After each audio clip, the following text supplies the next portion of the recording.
Jérémie chapitre 37 et 38, le flashback lointain au temps du roi Sédécias est terminé. On a vu les récabites, le modèle politique qu'on aurait aimé adopter. On a vu l'arrogance, la réponse du roi à cette proposition. Et bien maintenant, on passe à son fils Sédécias et on voit ce que ça donne. Le siège de Jérusalem. Petit refresh.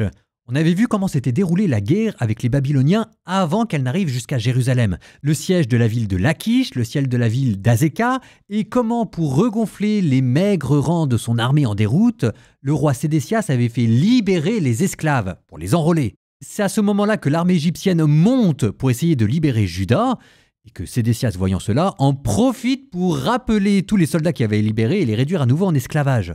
Question: est-ce que Sédécias a vu moyen de savoir que les Égyptiens allaient être défaits par les Babyloniens?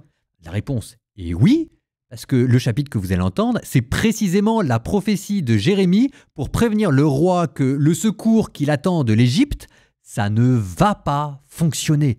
Les Babyloniens vont gagner et revenir.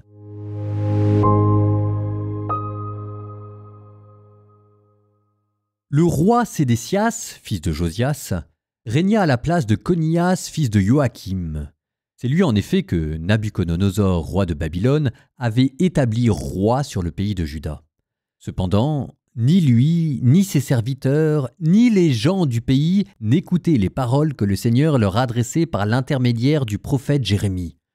Le roi Sédécias envoya Yehushal, fils de Shelmia, et le prêtre Sophonie, fils de Maaseia, dire au prophète Jérémie: « De grâce, intercède pour nous auprès du Seigneur notre Dieu. » Jérémie allait et venait au milieu du peuple.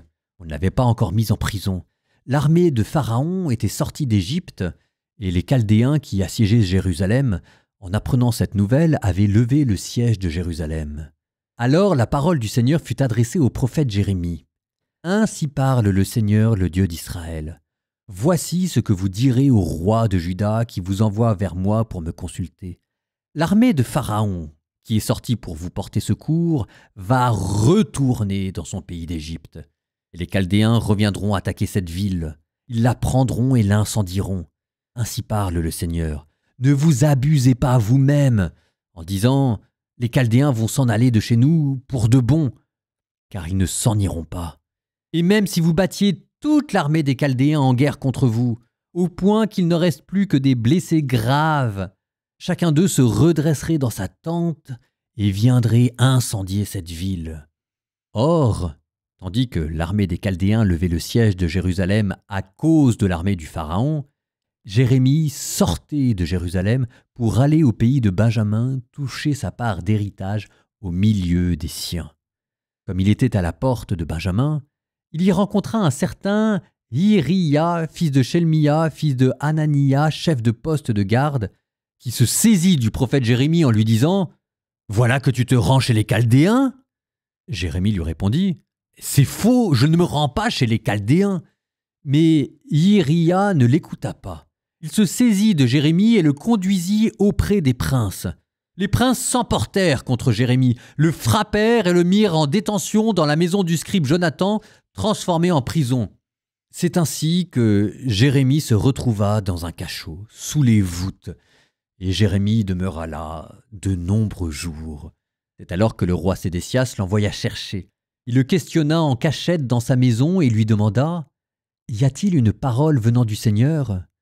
Jérémie lui répondit « Il y en a une. » Et il lui dit « Tu seras livré aux mains du roi de Babylone. » Puis Jérémie dit au roi Sédécias « En quoi ai-je péché contre toi, contre tes serviteurs et contre ce peuple, pour que vous m'ayez mis en prison?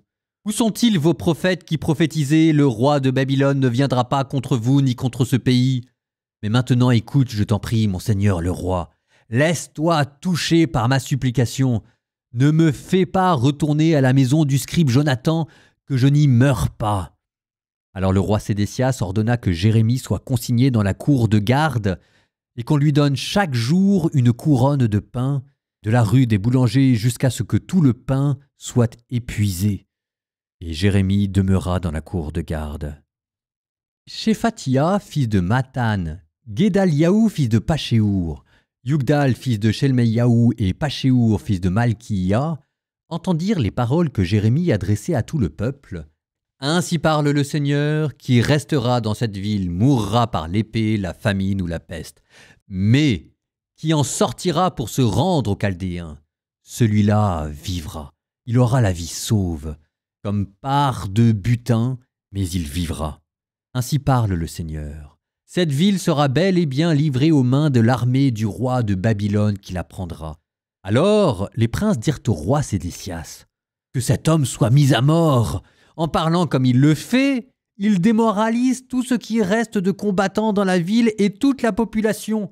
Ce n'est pas le bonheur du peuple qu'il cherche, mais son malheur. » Le roi Sédécias répondit, « Il est entre vos mains, et le roi ne peut rien contre vous. » Alors ils se saisirent de Jérémie et le jetèrent dans la citerne de Melchias, fils du roi, dans la cour de garde. On le descendit avec des cordes. Dans cette citerne, il n'y avait pas d'eau, mais de la boue. Et Jérémie s'enfonça dans la boue. Ebed-Mélec, l'Éthiopien, dignitaire de la maison du roi, apprit qu'on avait mis Jérémie dans la citerne. Comme le roi siégeait à la porte de Benjamin, Ebed-Mélec sortit de la maison du roi et vint lui dire « Mon seigneur le roi, ce que ces gens-là ont fait au prophète Jérémie, c'est mal. Ils l'ont jeté dans la citerne. Il va y mourir de faim, car on n'a plus de pain dans la ville. » Alors le roi donna cet ordre à Ebed-Mélec l'Éthiopien, « Prends 30 hommes avec toi et fais remonter de la citerne le prophète Jérémie avant qu'il ne meure. » Ebed-Mélec prit les hommes avec lui et entra dans la maison du roi au sous-sol de la réserve. Il s'y procura de vieux chiffons usés et déchirés qu'il fit passer à Jérémie dans la citerne au moyen de cordes. Ebed-Mélec l'Éthiopien dit à Jérémie, « Mets donc ces vieux chiffons sous tes aisselles, par-dessous les cordes. » C'est ce que fit Jérémie. Alors ils tirèrent Jérémie avec les cordes et le firent remonter de la citerne. Et Jérémie demeura dans la cour de garde. Le roi Sédécias envoya chercher le prophète Jérémie et le fit venir auprès de lui, à la 3e entrée de la maison du Seigneur. Le roi dit à Jérémie, « J'ai à te demander une parole, ne me la cache pas. » Jérémie répondit à Sédécias, « Si je te révèle quelque chose, ne me feras-tu pas mourir? Et si je te donne un conseil, tu ne m'écouteras pas. » Alors le roi Sédécias fit en secret ce serment à Jérémie. « Par le Seigneur vivant qui nous a donné cette vie, je ne te ferai pas mourir, et je ne te livrerai pas aux mains de ces gens qui en veulent à ta vie. » Jérémie dit à Sédécias, « Ainsi parle le Seigneur, Dieu de l'univers, Dieu d'Israël. Si tu sors pour te rendre aux officiers du roi de Babylone, tu auras la ville sauve, et cette ville ne sera pas incendiée. Vous vivrez, toi et ceux de ta maison. Mais si tu ne sors pas pour te rendre aux officiers du roi de Babylone, cette ville sera livrée aux mains des Chaldéens qui l'incendieront, et toi, tu n'échapperas pas à leurs mains. » Le roi Sédécias dit à Jérémie, « Moi, ce sont les Judéens qui sont passés aux Chaldéens que je redoute. Ils pourraient me livrer à eux et se jouer de moi. » Jérémie répondit, « Ils ne te livreront pas.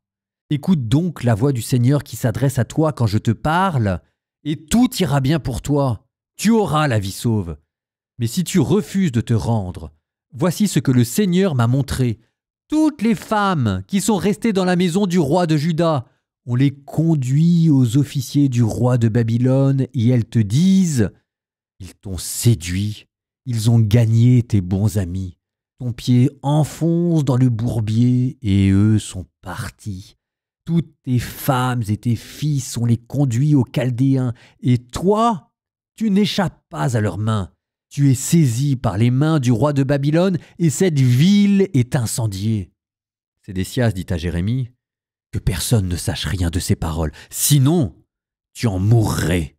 Si les princes apprennent que j'ai parlé avec toi, s'ils viennent te trouver en disant « Rapporte-nous les paroles échangées entre toi et le roi, ne nous cache rien, sinon nous te ferons mourir. » Tu leur diras « J'ai adressé au roi cette supplication, ne me fais pas retourner chez Jonathan pour y mourir. » De fait, tous les princes vinrent trouver Jérémie pour le questionner, et il leur rapporta l'entretien dans les termes mêmes que le roi lui avait indiqués. Alors, sans insister, ils le laissèrent, Et la parole de l'oracle ne fut pas divulguée. Et Jérémie demeura dans la cour de garde jusqu'au jour où Jérusalem fut prise. Il y était encore quand Jérusalem fut prise.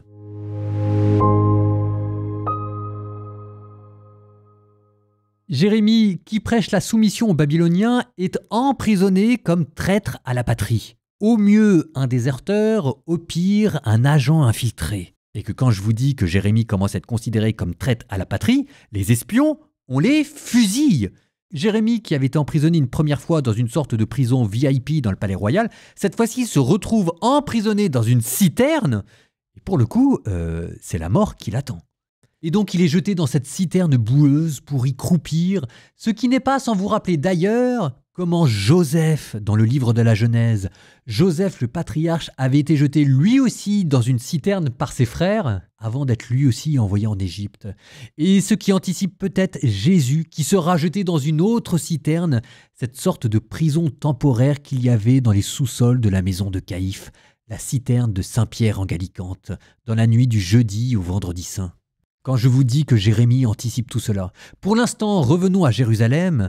Dans les faits, le roi Sédécias a perdu le pouvoir. Et il est pris en otage par ce parti des faucons auquel il n'ose plus s'opposer. En plus, il vous a mentionné, mais comme en passant tous ces Judéens passés aux Babyloniens, aux Chaldéens, donc il y a toute une partie de la population qui est en train de passer aux mains de l'ennemi, qui est en train de se rendre, vous êtes en train d'assister à la dissolution du peuple et à la prise en otage du roi par une bande de fanatiques. Quand je vous disais qu'à travers ces chapitres, vous alliez assister à la dissolution en direct de la cour de Juda, elle est là. Il faut les imaginer mourant de faim, et dans les classes populaires, certaines personnes réduites au cannibalisme. Probablement qu'ils espéraient un miracle de dernière minute. Dieu n'avait-il pas déjà envoyé son ange frapper de peste une armée ennemie? C'était déjà ce qu'on avait vu du temps d'Ézéchias. Sauf que Ézéchias, lui, avait déjà épuisé tous les moyens pacifiques pour éviter la guerre. Là, vous avez au contraire affaire à une bande de fanatiques. En face d'eux, vous l'avez entendu, un homme, un seul, un étranger. Ebed-Mélec l'Éthiopien. C'est quand même fou comment à chaque moment charnière de la Bible, c'est un étranger que Dieu vous offre comme modèle à suivre. Après Jéthro, après Rahab, après Naaman, Ebed-Mélec l'Éthiopien. Nous terminons par une prière. Pour la prière, je vous propose de terminer encore une fois, mais vu les guerres qu'il y a dans le monde, une deuxième fois ce sera pas trop, par cette prière de Saint Jean-Paul II que nous avions déjà dit pour la paix dans le monde. Au nom du Père et du Fils et du Saint-Esprit. Amen. Entends ma voix, Seigneur, car c'est celle des victimes de toutes les guerres et de toutes les violences entre les individus et les peuples. Entends ma voix, car c'est celle de tous les enfants qui souffrent et qui souffriront tant que les gens mettront leur confiance dans les armes et la guerre.